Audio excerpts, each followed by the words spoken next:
అంటే పార్లమెంట్ సీట్లో తక్కువగా తీసుకుని జనసేన అసెంబ్లీ సీట్లో ఎక్కువగా తీసుకోవడానికి వాళ్ళు కూడా దానికి సిద్ధపడతారు అన్నటువంటి. బట్ బీజేపీ అయితే ఇంతవరకు అసలు ఆ పొత్తుల చర్చల్లో లేదు. ఈ రోజు వరకు మీరు అబ్జర్వ్ చేస్తే ఇదిగో చీమ చిటుక్కమంటే వెంటనే పబ్లిసిటీ వచ్చేస్తుంది కదా, లేకపోతే తెలుగుదేశం అనుకూల మీడియా రచ్చరచ్చ చేసేది కదా. ఏ చంద్రబాబు నాయుడు టీ తాగేటప్పుడు మోడీ ఏమయ్యా బాగున్నావా అని అడిగితేనే ఏం సార్ బాగున్నారా చంద్రబాబు గారు అంటేనే చూసారా బాబు గారు అక్కడ అందరిని పక్కన పెట్టేసి అరగంట సేపు పక్కన మాట్లాడారని రచ్చ చేసినటువంటి వాళ్ళు. వీళ్ళిద్దరి మధ్యన మీటింగ్ జరిగితే రాయరా? ఈ రోజు వరకు లోకేష్ అమిత్ షాని కలిసిన దాన్ని అంతరచ్చ రాసినటువంటి వాళ్ళు ఇది రాయిరా? ఈ రోజు వరకు తెలుగుదేశం బృందం బీజేపీ బృందం డైరెక్ట్ గా కూర్చున్నాయా? భారతీయ జనతా పార్టీ తరపున సత్య లాంటి వాళ్ళు ఏం చెప్పారు, ఓ రకంగా తెలుగుదేశం పట్ల ఫేవరిజం ఉన్నటువంటి వాళ్ళే.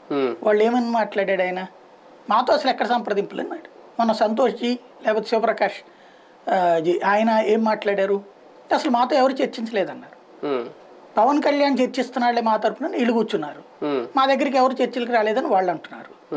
అంటే భారతీయ జనతా పార్టీకి తెలుగుదేశానికి మధ్యన పవన్ కళ్యాణ్ అనేటువంటి అనుసంధానకర్త అయినా ఆయన వీళ్ళిద్దరిని కూర్చోబెట్టాలి కదా, నువ్వేం ఇస్తావు వీళ్ళని అడిగి నీకు ఇన్నిప్పిస్తానని వాళ్ళకి చెప్పడానికైనా. అసలు జనసేనతో బీజేపీకి సంబంధించిన అగ్రనాయకత్వం ఎవరు కూర్చుంటున్నారు?